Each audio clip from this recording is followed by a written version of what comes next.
Welcome, everyone, to another episode of Streamed and Screened, an entertainment podcast about movies and TV from Lee Enterprises.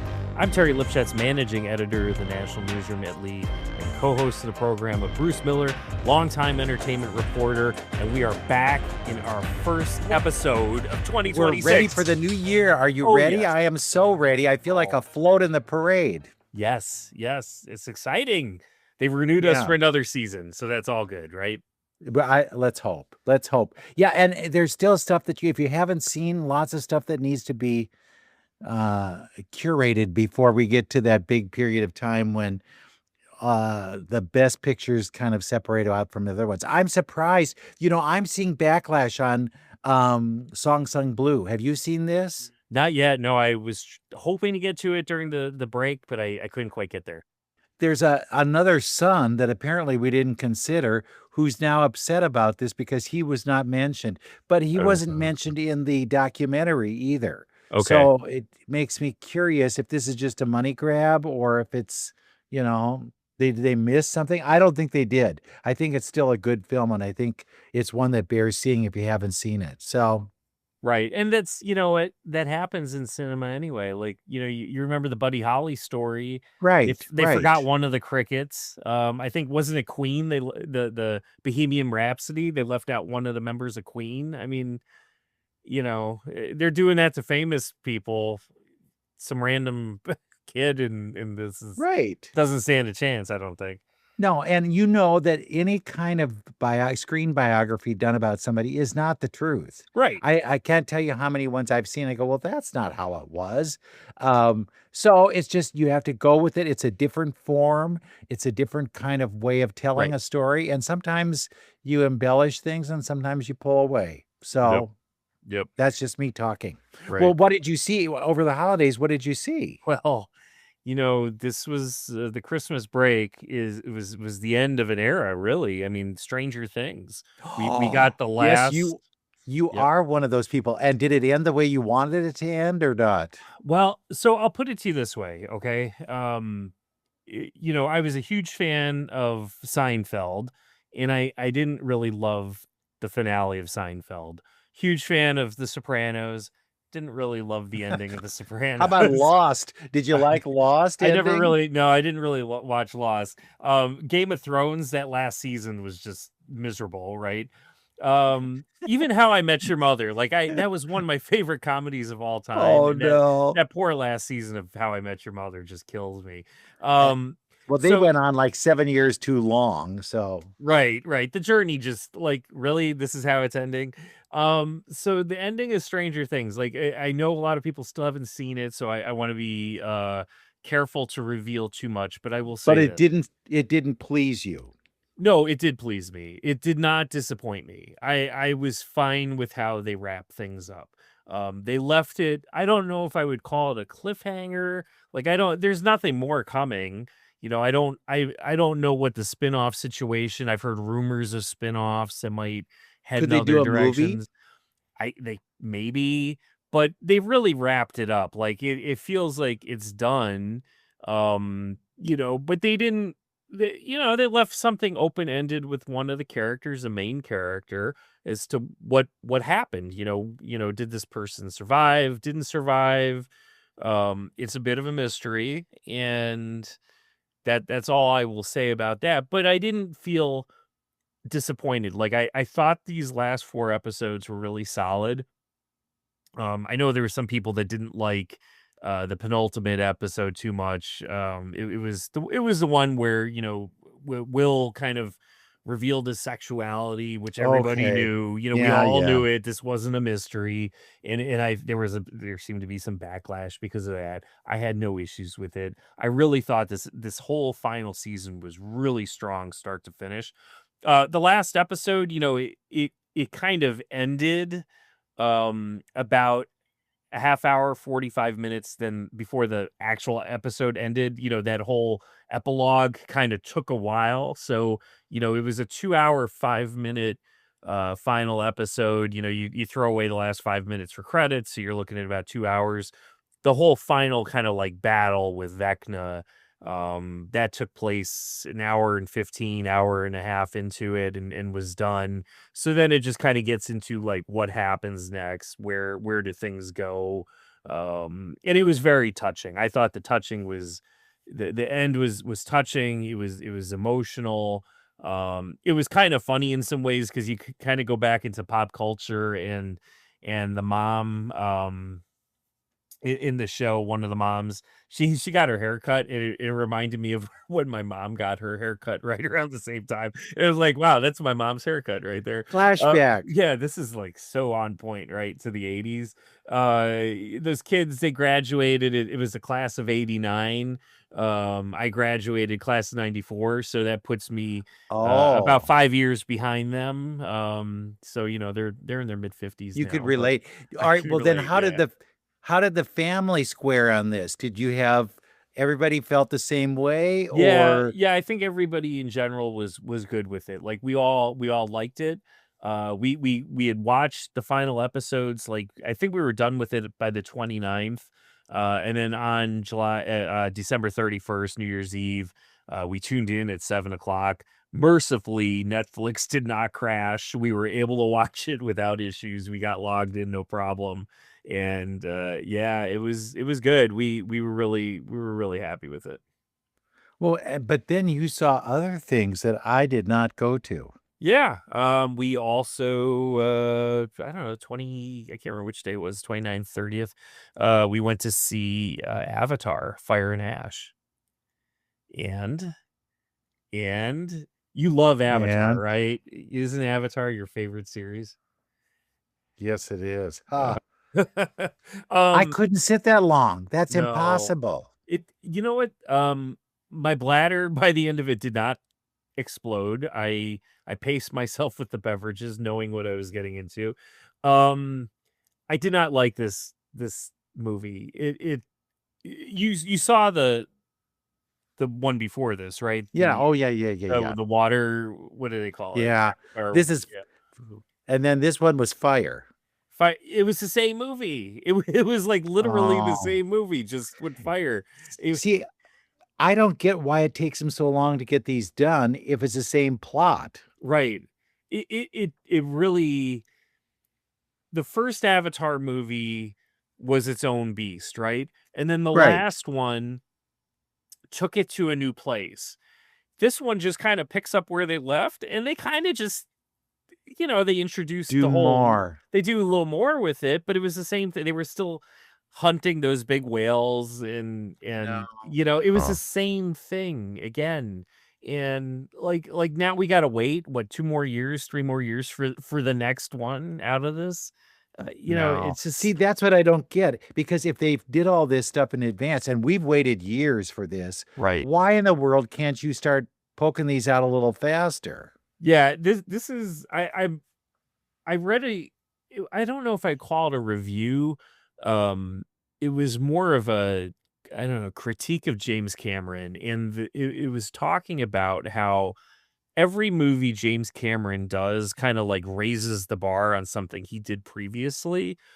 And in this critique said that this Avatar movie was the first time He that kinda he phoned it in. he kinda, well, wouldn't call it phoned it in, but didn't raise the bar. Like, there was no new achievement. There was nothing. This was not better than what he had done previously. The Um technology, was the kind of the benchmark for this. Right, And then you thought, well, what new things can you show us? Can you have them just sitting in our laps? What's the next step? right, and it's like, where are we going from this now? I mean, we've got, supposedly, so this one came out on December 19th. According to, we'll just say according to Wikipedia, which take it for a grain of salt, but I think it's important in this context. Avatar 4 is due out December 21st of 2029, and Avatar That's too 5 long. is due That's out too long. December 19th of 2031. This is ridiculous. No, I that's it. Walt Disney was able to get a new one every year when he did cartoons. Right. Why can't they? Yeah, I understand that a lot of the time is being spent on the special Technical. effects, right? It's Yeah. all technical, right? But clearly other movies, like you look at Star Wars, those the Star Wars, even the more recent one with J.J. Abrams, those movies were only, what were they taking, like 2 years to get one done? It Right. was like every other Right. year, right?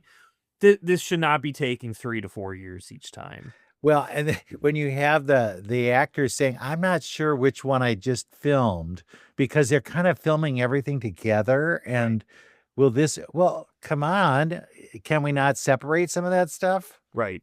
Right. It's just, I don't know. Like, how old is James Cameron now? Well, is he gonna make it to the 2031? He's 70, he's 71. So, he won't be 80 by the time these are all done, but still, that you're at an age where, like, people live well past their 70s now, Right. but it's Really? I but hope so. you hope so. But it's he's also at that age where, you just never know. People die when you're in Well, your 70s. and doesn't he wanna do another kind of movie? Isn't there another film that's in there? I know he does a lot of stuff with National Right. Geographic, Right. but, is that what your output is? I don't know. I don't know. I think at this point it just feels like this is what he's doing. I mean, I don't know if he's got other things in the works. Is he strictly doing Avatar movies at this point? Yeah, like, I don't know, but it's And just, how it's a lot. involved is he? Come on. You tell how are we doing around here? You know how it is at work Yeah. sometimes. Somebody just kinda walks around and you got that PT report or that TP report done, and Right. yeah, Yeah. that kinda junk. He is the writer, director, and producer on these. I know he has other people working with him. He's not flying solo here, but those are still the biggest roles on the film. So and I'm not seeing other projects under his name. So I mean, maybe this is what he wants to do. He's gonna just do nothing but avatars from here on out and just retire. I Okay, don't know. how did it look on the big screen? Is it like I must go to see it in the theater, or is this something I can wait and see it when it's on Disney Plus? Well, this is so somebody I was talking to somebody online about this, and that's kind of what I said. I didn't love the movie, but it's also one of those movies where you're better seeing it in the theater than at home. I mean, if you really want to give it justice, I mean, it did look amazing. We can't take that away from it. Yeah, but I got a pretty good TV, I could.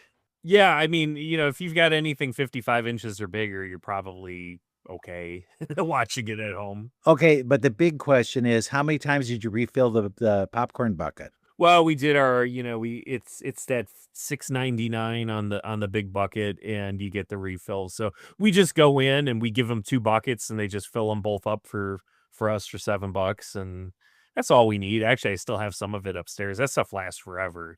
You put the Oh, very good. you put the snap top on the bucket, and you got popcorn for at least a week after. So we're I hear it's spoiler alert. We have a popcorn company here in Sioux City, okay. Jolly Time Popcorn, Oh, sure. and you can go and buy those huge bags that you see Yeah. at theaters for like next to nothing if you just go out there. Yeah. So popcorn is not a missing commodity in our lives. We No. we can always get it, but I there's something about going to the movies that you kind of need it. I'm Yeah. just sorry. Yeah, yeah. I mean, I'll put it to you this way: the movie wasn't terrible. If you want to see it, go see it.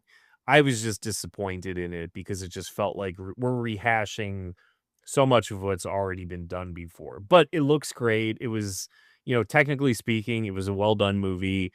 It's amazing on the big screen. Go see it if you want Okay. to. But is it?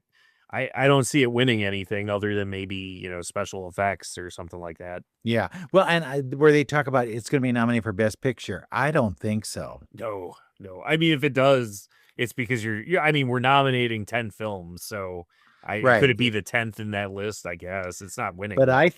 I think Wicked for Good is one of those 10 point near the bottom. So if that gets in, Right. you ain't getting Avatar in there at all. No, I would be surprised. But Well, what do I know? What do I know? Right. we'll see, right? And Exactly. the Golden Globes are coming up, the Yep. Critics' Choice are coming up, so there's a lot of all that can start swaying general thinking. But I just complained about how long it takes them to get one of these avatars out, and it took them almost 10 years to get a second Zootopia. Right. Right. But it's And here. I think that was reflection of changing leadership at the Disney company and Yes. Pixar. Mhm. And so I think they're primed now, and we're going to start seeing more of them like on a regular basis because they've invested in Shanghai. They have a Zootopia land, and they're Okay. building one in Walt Disney World Okay. at the Animal Kingdom. And they already have, if you know the Tree of Life, were you ever in the Tree of Life? Yeah. Yep. Years Where it ago. was like it's tough to be a bug or something like that. Right. Well, they've stripped all that out, and it's a Zootopia show now. Okay. So it's like Cars. They put enough money into this that they're not letting it go, and it was huge. It did really well over the holidays. So I think that is one you need to see if you haven't seen it. And I got a chance to talk to the star, Judy Hopps, Ooh. played by Ginnifer Goodwin. And you remember her from Once Upon a Time, I think it was called.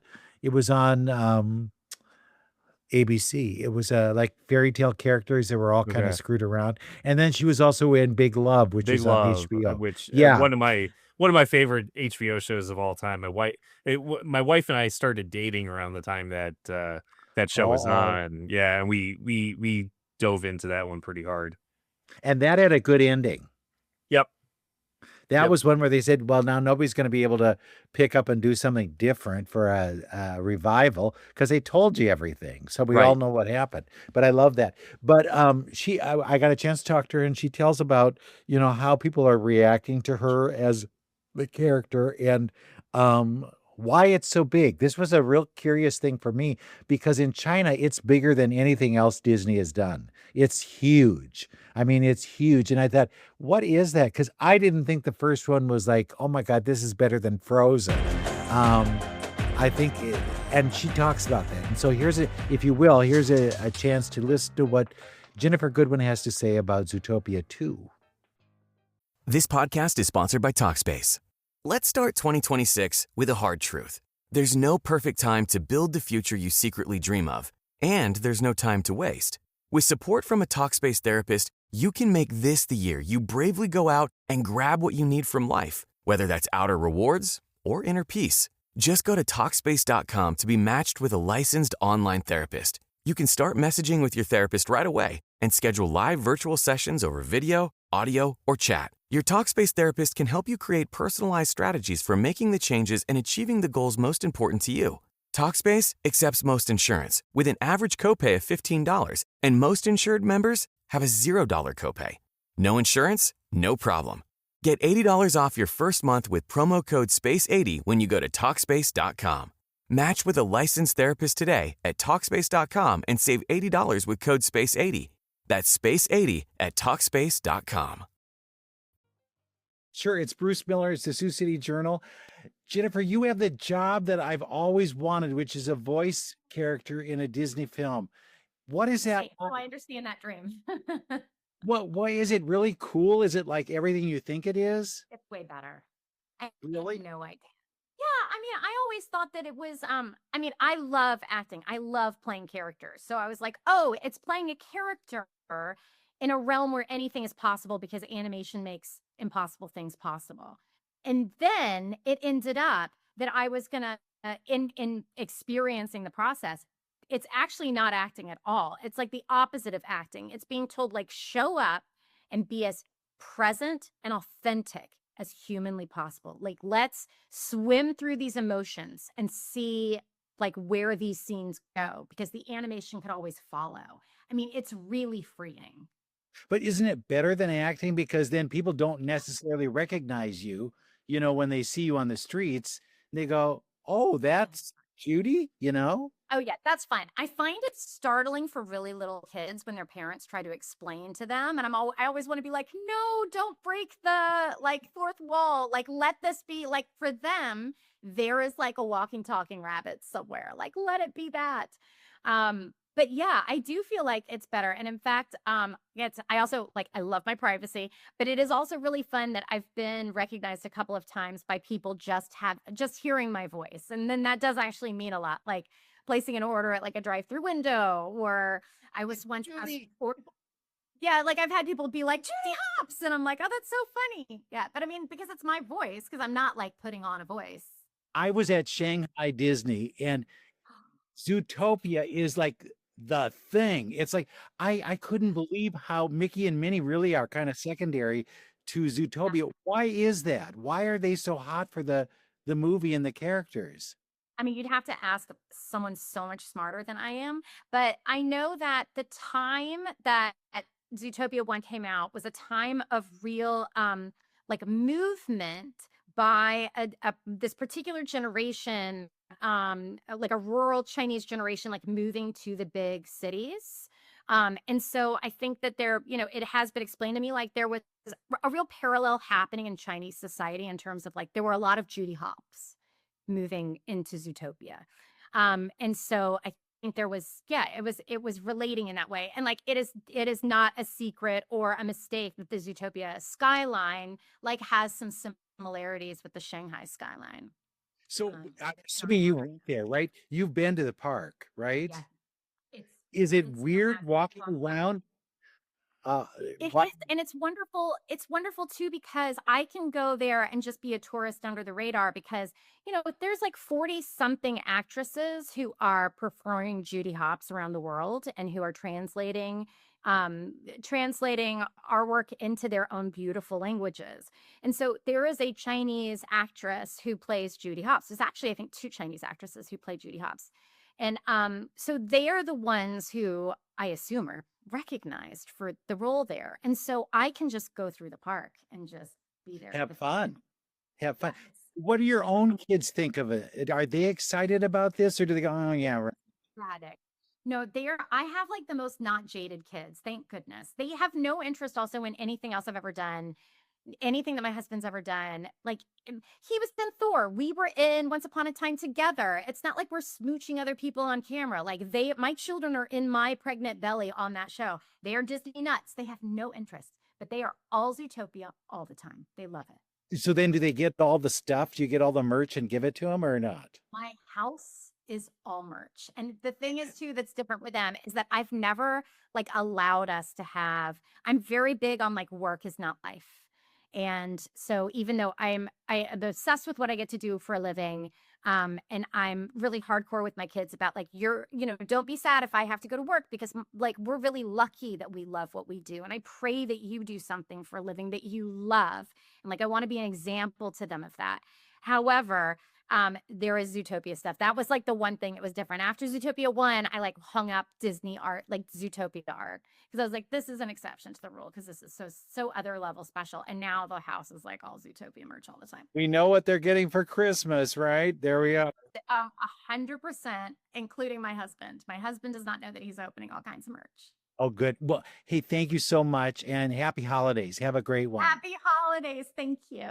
Thanks, Bruce, for that interview. Fun to hear from Ginnifer. It's funny. Obviously, this is an audio podcast, so you can't see the video. But you sent me the video, of the interview, and I didn't even recognize her at first because she used to have really long hair, and she's got that really short haircut now. Yeah, and it just like, wow, you've grown up from where you were years ago. I guess she's close to my age, a little bit younger, but she's it was got fun. 2 kids, Yeah, and it was around fun. their age. Yeah. And can you imagine though being at their house? Oh, good. I got another Zootopia item. Right. Thanks. Yeah. Right. All that stuff. Mom, I thought I wanted a PlayStation. Are you sure you're not getting me one of those? Zootopia. Zootopia. You get another toy. Lucky, Right. lucky you. Yeah. If you play it right, we'll get you one of those Happy Meal 70th anniversary things. But yeah, Right. so it was fun to talk to her. But now we've got to start putting our focus on the new TV stuff. Yes. Because the new seasons are coming. We've got the Pitt starts very soon. Oh yeah. And I've seen 9 episodes of it, and it's wow. Yeah. It's great. And a lot of new characters where you go, wait a minute now, we didn't know this one. and there are new young doctors that are coming in. People who have some have left, but a different attitude, and it's fascinating. And of course, I told you before, it's set on the 4th of July. Right. So And Noah what Wiley's could possibly go wrong no, I in a can't hospital imagine. at the 4th of July, right? No spoilers here, but you could probably figure it out. I wonder what might be happening on the 4th of July. But yeah, there's another one that I'll have to tell you at some other point that is like, whoa, really? And it's great. Robbie, Dr. Robbie, the character played by Noah Wiley, it's his last day before he has to go on, or before he will go on vacation. And he's just dying to get out of there. And yet everything keeps kind of pulling him back in. And then there's a, let's just say, they harken back to the old ways of doing things. Okay. And so that's kind of fun, especially when they bring in an old timer who tries to, the young doctors that want to, like, you boomers don't know anything. And here this old person comes in and really helps them. So it's fun. It's real fun. And I'll tell you, I wish that you could binge it all, because I would sit there and watch all 15 hours of it right in a row. Wow. Yeah. Well, yeah, I mean, HBO, it's a once a week kind of thing. So Yeah. we'll I don't know we'll that's, but see. if it's a strong enough show, I guess you can come back. But some I've bailed. Yeah. You got to 5 episodes and you go, I can't do anything more. Yeah. Yeah. But that's, the Pit is kicking off what could be a really interesting year for HBO. I mean, that's obviously a huge program for them now, but we are supposed to be getting another season of House of the Dragon at some point this year, I Right. believe. And they have another, well, I didn't realize this until recently, but we have another Game of Thrones series, A Night of the Seven Kingdoms, which is debuting at some point this year, which I know they're going to give us 2 Game of Thrones series this year, and then they're going to go into like an alternating thing. So we'll only get one a year, but we'll start getting, like, next year will be, I think, season 2 of A Night of the Seven Kingdoms, and then the year after that, we're gonna get season 4 of House of the Dragon, and then the year after that would be season 3 of Night of the Seven. So for Game of Thrones fans, you're gonna be getting a lot of stuff, and that's another. We're complaining about Avatar,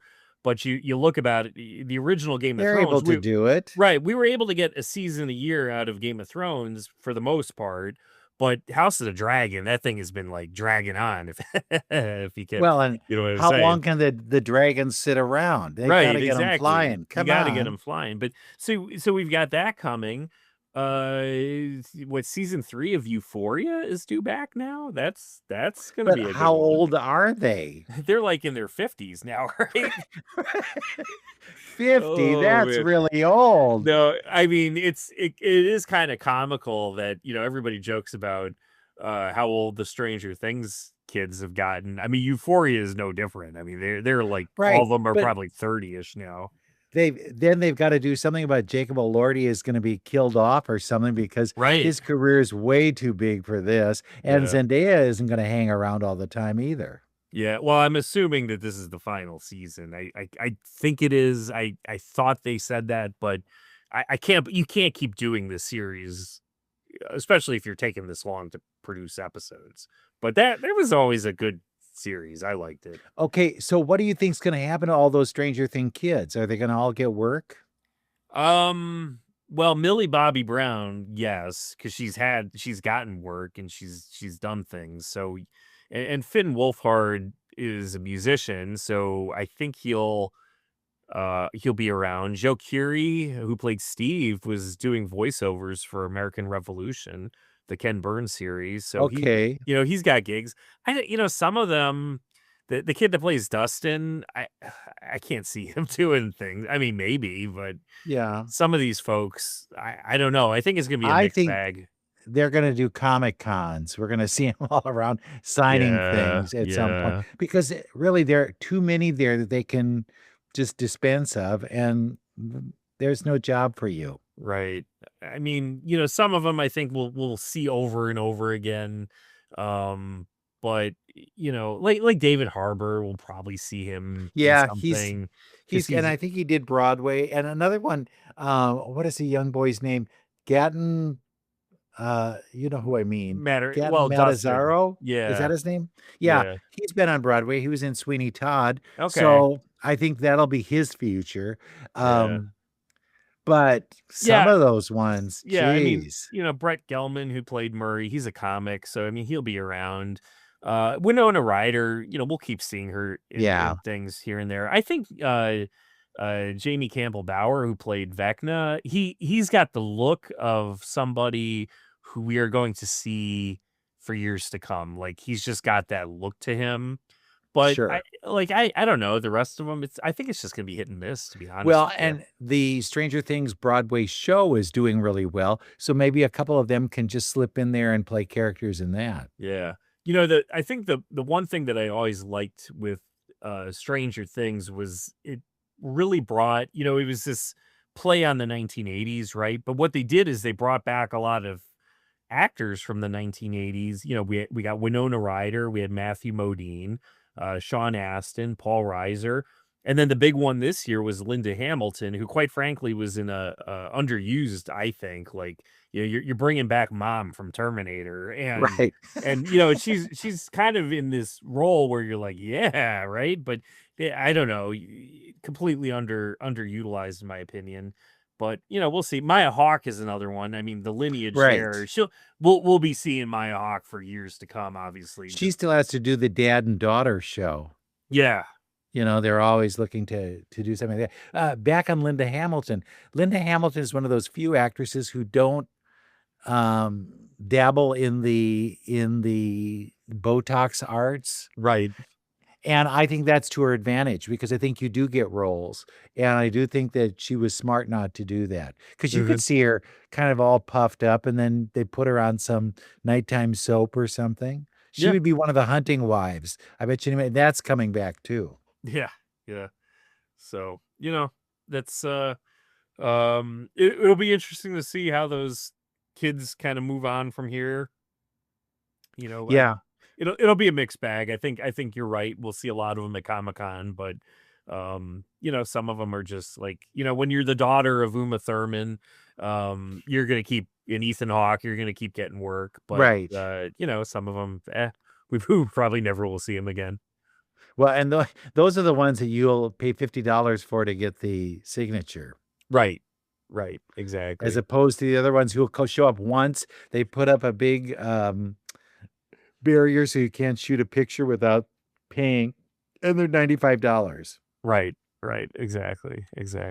So yeah. It is what it is. But I think we've got a good year to look forward to. There's a lot of good stuff that is coming out of the next year. I think movies are going to be better. I don't know that this last year was that good of a year. No. But I do think that the next year is going to be good. And I think it's because of who is out there making movies. You have these kind of every other years, which I think we're in now, that a new name could spring up and get some attention.